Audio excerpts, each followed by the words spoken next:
C'est parti pour Enjeu Patrimoine où nous répondons chaque jour à une grande question liée à la gestion de votre patrimoine.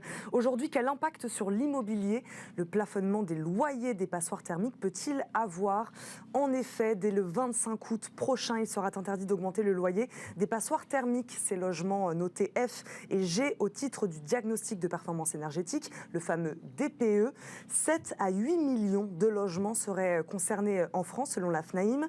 Cela pourrait donc impliquer le bouleversement non négligeable sur le marché locatif et notamment d'éventuelles pénuries sur certains territoires. On va poser la question évidemment à nos invités. Alban Bousquier nous accompagne, senior manager chez Cheval Blanc Patrimoine. Bonjour. Bonjour. Bienvenue sur le plateau de Smart Patrimoine. Merci. Alban Bousquier, merci beaucoup de nous accompagner. Christophe Desmerson, président de l'UNPI, nous accompagne également. Bonjour. Bonjour. Bienvenue à vous aussi sur le plateau de Smart Patrimoine. Christophe Desmerson, est-ce que je peux vous poser la question, nous redonner la définition d'une passoire thermique ou d'un logement logement énergivore. Je préfère logement énergivore que passoire thermique. C'est vrai qu'aujourd'hui, alors il y a plusieurs définitions. Si on prend le calendrier législatif qu'on nous a malheureusement imposé, et qui n'est pas tenable, on va dire que pour le 1er janvier 2023, ça sera les logements qui dépensent plus de 450 kW par mètre carré. Voilà. Et après, on va continuer sur les logements G et sur les logements F et puis sur les autres logements. 7 à 8 millions, c'est ce que je disais. Est-ce que vous confirmez ces chiffres? Ils diffèrent selon les organismes. Alors, nous, on est exactement sur la même longueur d'onde que Jean-Marc Torolion, le président de la FNAIM. Nous, à l'UNPI, on a les mêmes chiffres. C'est-à-dire que ce qu'on voit tout de suite, et moi j'ai solennellement prévenu Madame la Ministre, à l'époque c'était Emmanuel Vargon, sur ces chiffres. Dès l'été dernier, on a vu que ça allait être compliqué. Ce qu'on peut dire sur les chiffres, si on découpe, si on les séquence, ce qu'on peut dire, c'est qu'on va fermer 400 000 logements au 1er janvier 2023, là, donc c'est dans 7 mois. Au 1er janvier 2023, on va fermer 400 000 logements. Après, on va fermer 2,5 millions de logements G au 1er janvier 2025. Et après, on va fermer 2,5 millions de logements, les F, au 1er janvier 2028. Ça, c'est une certitude. Pour 2034, on arrive au reste largement, j'allais dire, ça c'est presque, malheureusement, des fourchettes basses. Mais ces chiffres, je vous les confirme et l'UNPI vous les confirme. Vous faites le même constat de votre côté? Alors moi j'ai moins de chiffres que monsieur effectivement, mais nous on se rend compte effectivement que ça posait un sacré problème à tous les propriétaires. Autant de logements fermés d'ici 2023, d'ici 2024, vous constatez la même tendance? Alors je vous dis, nous on a moins de chiffres justement que monsieur, mais nous on voit nos clients qui de plus en plus se posent des questions. De savoir qu'est-ce qu'ils vont faire avec leur logement justement, de par les mesures qui vont être mises en place par le gouvernement. On va essayer de répondre à cette question justement avec vous aujourd'hui. Vous parliez d'un nombre de logements, ça c'est l'estimation que vous en avez fait, parce que réexpliquez-nous un peu que prévoit cette loi climat et résilience sur les passoires thermiques. Donc là, on va parler évidemment du plafonnement des loyers, 25 août 2022. Que prévoit la loi plus largement après ce plafonnement des loyers justement? J'allais dire que le plafonnement des loyers, c'est presque un épiphénomène malheureusement. C'est la première étape. C'est la première étape, mais ce qu'on constate sur le terrain, si on regarde un petit peu plus largement, moi, en ce moment, je me promène partout en France et ce que je vois, c'est que dans toutes les régions, c'est pas la même chose. Ce que je vois quand même en premier, c'est que, Erwan a les mêmes clients, donc on voit ce qui se passe, c'est que les propriétaires, ils veulent investir, ça c'est sûr. Les propriétaires, ils veulent entretenir et les propriétaires, ils veulent rénover. Ça, c'est le constat. À côté de ça, ils baissent les bras, ils sont désarmés. Pourquoi ? Parce que, une loi mal ficelée a imposé un calendrier qui n'est pas tenable. Et surtout, ce qu'on disait, quand vous m'avez parlé tout à l'heure de définition d'un logement énergivore, pour définir un logement énergivore, il faut un bon thermomètre. Et le bon thermomètre, on l'a pas, à savoir le DPE qui est opposable depuis le 1er janvier 1er juillet 2021. Et vu qu'on n'a pas de bon thermomètre, la confiance n'y est pas. Alors nous, on avait réussi à faire suspendre la loi. Après, on nous a expliqué que finalement, le logiciel y était au point pour le DPE. Mais vous vous rendez compte, on parle quand même d'un outil qui va fermer 8 millions de logements et qui n'est pas fiable. Nous, on a bien sûr été tout de suite d'accord avec Barbara Pompili quand on nous avait proposé de travailler sur ce DPE opposable. Pourquoi pas? Nous, bien sûr, on veut que les propriétaires puissent loger les gens dans de bonnes conditions, que les locataires soient bien logés. On veut aussi que les propriétaires puissent entretenir leurs biens et qu'ils soient toujours maintenus à des bons niveaux. Mais à côté de ça, il y a un principe de réalité aussi. Je parle même avant la guerre en Ukraine, il y avait déjà des problèmes. On voyait que ça n'allait pas passer parce qu'en réalité, on a voulu mettre la charrue avant les bœufs. Comme je vous dis, il y a un outil qui n'est pas fiable. le nouveau DPE. Et à côté de ça, il y a un calendrier qui n'est pas tenable. Et donc, il y a un engorgement des demandes, puisqu'il faut faire pratiquement la moitié du parc, rénover pratiquement la moitié du parc. C'est pas possible. Je veux dire, les artisans, ils sont comme ils sont. Le Covid est passé par là. Et il n'y a pas, par exemple, si je vous prends les radiateurs, vous prenez des radiateurs à fluide caloporteur, même des radiateurs français. Ils sont fabriqués, vous avez les corps, mais vous n'avez pas les petites puces à l'intérieur pour les piloter. Donc, il n'y a pas les matériaux. Et donc, quand il y a une pénurie, ça fait quoi? Ça fait de l'inflation. Donc, les propriétaires, ils veulent bien payer. Mais je veux dire, il faut aussi qu'on soit réaliste. Et je pense que le gouvernement et le prochain ou la prochaine ministre saura nous écouter. Alban Bousquier, là-dessus, délai trop court, calendrier intenable. Vous, que vous disent les propriétaires bailleurs, justement? On veut rénover, on veut faire les travaux, mais on ne peut pas, on n'a pas le temps, on n'a pas l'argent pour le faire. Alors, surtout ça, je pense qu'il y a une majorité, quand même, enfin, pas une majorité, mais beaucoup de propriétaires qui ne pourront pas effectuer ces travaux-là. Donc, même si le gouvernement a mis en place plusieurs aides. Des aides, redites-nous les aides mises en place justement par le gouvernement. Donc, qui permet du coup à tous les propriétaires d'obtenir des aides pour effectuer ces travaux de remise aux normes, avec notamment une prime de 1 500 € maximum, je crois, pour sortir de ces passoires thermiques. Il y a également un éco-prêt à taux zéro qui va aider pour rénover ces logements. Mais on se rend compte quand même qu'aujourd'hui, ça va être, je pense, compliqué pour tous les propriétaires d'effectuer ces travaux. Beaucoup se retrouvent avec des logements sur lesquels ils ne pourront absolument pas effectuer ces travaux-là, et donc vont se retrouver face au fait de se dire qu'est-ce que je fais, est-ce que je revends le bien, ils vont se retrouver finalement face à ça. Justement, c'est quoi l'option alors? Si on ne peut pas effectuer les travaux, on vend son bien, c'est ça l'option principale? L'option principale, je ne sais pas, mais en tout cas, la question va vraiment se poser. Je pense qu'aujourd'hui, il y a quand même pas mal de propriétaires qui vont peut-être rester dans l'illégalité. S'ils ne peuvent pas le faire, je ne sais pas ce que vous en pensez. Moi, ce que j'en pense, c'est que j'ai été très clair là-dessus avec la ministre. Il ne faudra pas compter sur les propriétaires, et l'UNPI en particulier. Nous, notre rôle de fédération, c'est de conseiller les propriétaires. Et il faut savoir que la loi, qu'est-ce qu'elle dit? Elle dit que le locataire, il va saisir le juge, et que le juge, qu'est-ce qu'il va dire? Il va dire il n'y a plus de loyer. Donc nous, on a déjà commencé à alerter tous nos adhérents, partout en France, pour leur dire attention, c'est compliqué, y compris pour les baux en cours. C'est-à-dire que vous ne Le locataire peut se retourner, c'est ça, contre le propriétaire? C'est-à-dire que vous ne serez plus payé avec un locataire dans les lieux.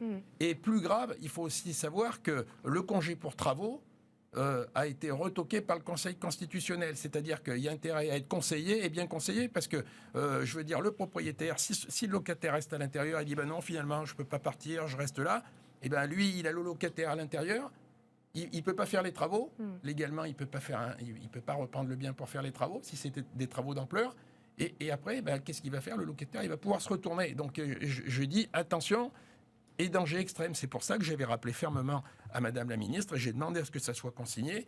Je dis, d'accord, des effets d'annonce, c'est bien, 8 millions d'appartements vont être fermés. Mais qu'est-ce que vous allez faire? Comment vous allez faire pour loger tous ces gens? Vous assumez de ne pas faire la chasse aux mauvais propriétaires, c'est ça? C'est ce que. Et c'est pas la chasse aux mauvais propriétaires. Les propriétaires, ils sont comme dans toutes les catégories de population et des Français et dans le monde entier. Il y a des très bons propriétaires, il y a des bons propriétaires, c'est l'immense majorité, et il y a quelques propriétaires négligents. Nous, on est là justement pour conseiller les propriétaires. Et nous, ce qu'on leur dit, et ce qu'on a dit au gouvernement, attention, le problème, c'est que l'année dernière, le 22 août, vous avez, je ne sais pas pourquoi ça a été fait, ça devait être un calcul politique pour faire plaisir aux Verts, ça tombe bien, c'est la couleur de votre plateau, mais en attendant, après, il y a le principe de réalité aussi. On savait déjà que ça allait être compliqué, on savait que l'outil n'était pas fiable, et ça, tout le monde a été d'accord. Quand je dis tout le monde, c'est aussi bien le monde des bailleurs sociaux, que les privés, que les notaires, que qui on veut.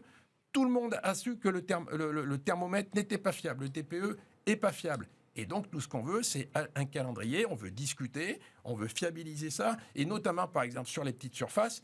Je vais vous donner une anecdote. Nous, on a fait deux types d'études. On a fait une étude sur des logements, une grosse coque, on va dire, avec 10 appartements.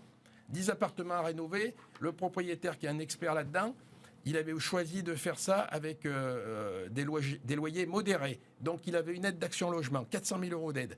Et à côté, chantier pilote. Et à côté de ça, il mettait 400 000 € de sa poche. En contrepartie, il louait beaucoup moins cher.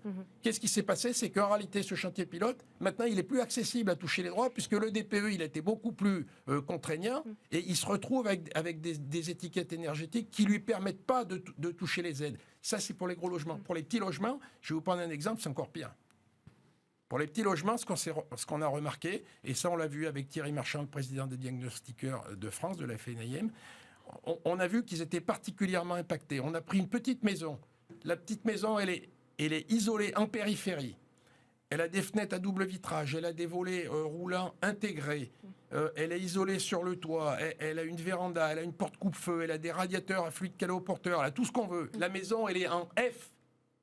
C'est-à-dire que la maison, dans 4 ans, elle sera plus louable. Mais je veux dire, mais après, il faut quand même qu'on ait un outil fiable. On s'est amusé. Les diagnostiqueurs se sont amusés, ils ont pris plusieurs cas d'école. Il y avait la dernière génération de radiateurs électriques. Et Dieu sait qu'on nous dit, les propriétaires, ouais, vous mettez des grille-pains, etc. C'est une honte, les locataires grelottent. Bon, d'accord. Nous, on s'est amusés, alors que c'est les derniers radiateurs électriques. On s'est amusés, les diagnostiqueurs se sont amusés à mettre la même petite maison avec des grille-pains, justement. La note, c'est la même. Mais je veux dire, on marche sur la tête. La note, c'est la même. Après, ils s'amusaient. On nous dit tout de suite, on va favoriser l'électricité. OK. On s'est amusé, la même petite maison, je dis bien la même petite maison, si elle est au gaz, elle est en D. Et là, on est en F. Il y a 2 étiquettes d'écart. Et c'est l'inverse de ce qu'on nous explique. Comment voulez-vous que les propriétaires ne soient pas désorientés? Et je comprends tout à fait ce que dit Erwan. Lui, ces propriétaires, quand ils viennent prendre un conseil ou voir des arbitrages qu'ils vont faire, ils sont désorientés. Je vais faire parler justement, non pas Erwan, mais Alban Bousquier. Merci.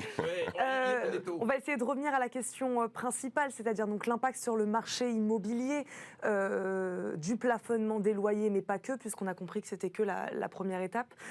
Il va se passer quoi derrière sur le marché immobilier de manière plus générale? Augmentation des prix, des biens qui vont... des centaines et des centaines de biens qui vont d'un seul coup arriver sur le marché, à la vente, disponibles à la vente, parce que ces propriétaires, en effet, n'auront pas les moyens de faire des travaux. Voilà. Qu'est-ce qui va se passer sur le marché immobilier de manière plus générale? Du coup, ça serait effectivement un vrai problème, parce que je pense qu'aujourd'hui, il y a énormément de biens qui vont se retrouver sur le marché parce que les propriétaires ne pourront pas effectuer les travaux. Donc ça veut dire que les prix vont baisser, notamment. Donc, alors ça dépendra évidemment des villes. À Paris, c'est peut-être un petit peu moins vrai, même si effectivement, je crois qu'il y a une baisse sur les prix immobiliers. Est-ce qu'on arrive à faire une estimation du nombre de personnes qui vont, sur ces 7 à 8 millions de logements, est-ce que vous tentez à faire des estimations sur le nombre de personnes qui seront en effet incapables de faire les travaux, et donc on imagine tant de biens qui vont arriver entre 2023 et 2024 qui vont arriver sur le marché à la vente? Alors moi, l'estimation, il faudrait plus demander aux agences immobilières. Nous, on est un cabinet de gestion de patrimoine, donc on se rend compte juste de ce que nous... De ce que vous dites les propriétaires bailleurs. Je pense que généralement, quand même, il y aura énormément de biens qui vont se retrouver sur le marché, parce que nombreux sont les propriétaires qui ne pourront absolument pas effectuer ces travaux-là. Avec des territoires plus concernés que d'autres ou non? Vous avez quoi comme retour là-dessus? Je pense que Paris, en fait, intramuros, il y aura quand même moins de reventes, même si les prix baissent quand même. J'ai vu des études qui font que les prix, notamment les petits logements, baissent quand même. Mais je pense qu'ensuite, dans le reste de la France, il y a quand même beaucoup plus de biens qui sont mis en vente sur les logements qui sont F et G, notamment. Même question, il nous reste quelques secondes sur les conséquences pour le marché immobilier. Pour le marché, ce que je peux vous dire, c'est que nous, on l'observe, et je le vois particulièrement en ce moment, puisque je fais le tour de France avec des assemblées générales dans toutes les grandes villes de France. C'est qu'en réalité, il n'y a pas un marché immobilier. Il y a plusieurs marchés immobiliers. Il y a le marché tendu, Paris et les grandes métropoles. Et à côté de ça, il y a l'immense majorité de la France, on va dire ça va être 80% du territoire, où là, c'est encore plus compliqué, puisque là, c'est non seulement il n'y a pas besoin de gel des loyers, mais c'est qu'il y a trop de biens sur le marché. Il y a beaucoup trop de biens à louer. Donc il y a une vacance locative subie qui est énorme. Et puis alors après, actuellement, il y a beaucoup trop de liens. Il y a beaucoup trop de biens dans ces dans ces zones détendues. Ce qu'on dit un petit peu la diagonale du vide, mais c'est plus grand. Malheureusement, c'est plus grand que ça. Et donc, ce qu'on peut dire, c'est que là, je ne sais pas ce qui va se passer, puisque si vous prenez par exemple des territoires comme la Creuse ou le Cantal, c'est 50% du parc. 50% du parc qui est énergivore, avec une zone détendue. Mais ce que je veux dire, c'est qu'après, il n'y aura plus de marché du tout. Et je ne sais pas ce que vont faire ni les locataires, ni les propriétaires, mais je fais confiance au nouveau gouvernement pour essayer de nous donner des réponses. Et on va terminer sur cet appel au gouvernement. Merci beaucoup à tous les deux d'avoir répondu à nos questions aujourd'hui dans Smart Patrimoine. Alban Bousquier, je le rappelle, vous êtes senior manager chez Cheval Blanc Patrimoine. Christophe Desmerson, président de l'UNPI. Merci beaucoup à tous les deux d'avoir répondu à nos questions. Merci à vous, évidemment, de nous avoir suivis. Merci à Pauline Gratel de m'avoir aidé à préparer cette émission. Merci à toute l'équipe en régie. On se retrouve demain dans Smart Patrimoine. Ciao.